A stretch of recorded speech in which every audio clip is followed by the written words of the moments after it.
2025 সাল নাগাদ Denmark, Singapore ও হংকংকে ছাড়িয়ে যাবে বাংলাদেশের জিডিপি। 2024-25 অর্থ বছরে বাংলাদেশের অর্থনীতি $516.24 বিলিয়ন পৌঁছানোর পূর্বাভাস দিয়েছে আন্তর্জাতিক মুদ্রা তহবিল বা আইএমএফ। মোট দেশজ উৎপাদন বা জিডিপির পারফরমেন্সে যা ডেনমার্ক, সিঙ্গাপুর ও হংকংয়ের মতো উন্নত অর্থনীতিকে ছাড়িয়ে যাবে। যুক্তরাষ্ট্রের ওয়াশিংটন ভিত্তিক দাতা গোষ্ঠীটি 2025 সালে ডেনমার্কের জিডিপি $484.48 বিলিয়ন পৌঁছানোর আভাস দিয়েছে। একই সময় সিঙ্গাপুর ও হংকংয়ের অর্থনীতি যথাক্রমে $461.51 ও $452.10 বিলিয়ন পৌঁছাবে।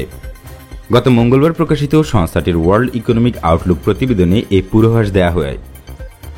সে অনুসারে 2025 সাল নাগাদ $500 বিলিয়ন প্লাস অর্থনীতি নিয়ে ইউরোপের নরওয়ে অর্থাৎ $497.55 বিলিয়ন, এশিয়ার ফিলিপাইন এবং এমনকি খনিজ তেল সমৃদ্ধ সংযুক্ত আরব আমিরাতের চেয়ে বড় হবে বাংলাদেশের অর্থনীতি। বাংলাদেশ পরিসংখ্যান ব্যুরো বা বিবিএস এর তথ্যানুসারে 2021 সালে দেশের জিডিপির আকার ছিল প্রায় $355 বিলিয়ন, যা আগের অর্থ বছরের $323 বিলিয়ন চেয়ে বেশি। তবে চলতি অর্থ বছরে বাংলাদেশের জন্য 6.54% জিডিপি প্রবৃদ্ধির আভাস দিয়েছে আইএমএফ। 2025 অর্থ বছরে যা 7.2%।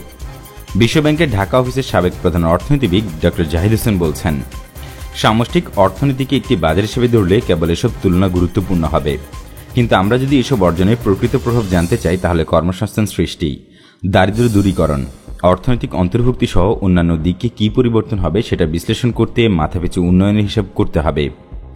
তবে প্রবৃদ্ধির ছোঁয়া সমাজের বৃহত্তর অংশ পর্যন্ত না পৌঁছালে মোট প্রবৃদ্ধি সুষম ও অন্তর্ভুক্তিমূলক হয় না। বিশিষ্ট এই অর্থনীতিবিদের মতে উন্নত প্রযুক্তি ও মূলধন নির্ভর শিল্প এমন পরিস্থিতির সুবিধা লাভ করবে, কিন্তু বৃহত্তর শ্রমশক্তি নিয়োজিত যেসব প্রতিষ্ঠানে তারা এই অর্জনে অন্তর্ভুক্ত হবে কিনা সে প্রশ্নই থেকে যায়। বর্তমানে দেশের 17 কোটি জনসংখ্যার হিসেবে 2025 সাল নাগাদ মাথাপিছু জিডিপি দাঁড়াবে $2,994.46। সেই তুলনায় নরওয়ে ও ডেনমার্কের মাথাপিছু জিডিপি হবে অনেক বেশি, যথাক্রমে $89,679.84 ও $81,950.18। একই সময় সিঙ্গাপুর ও হংকংয়ের মাথাপিছু জিডিপি হবে যথাক্রমে $79,169.49 এবং $59,126.85।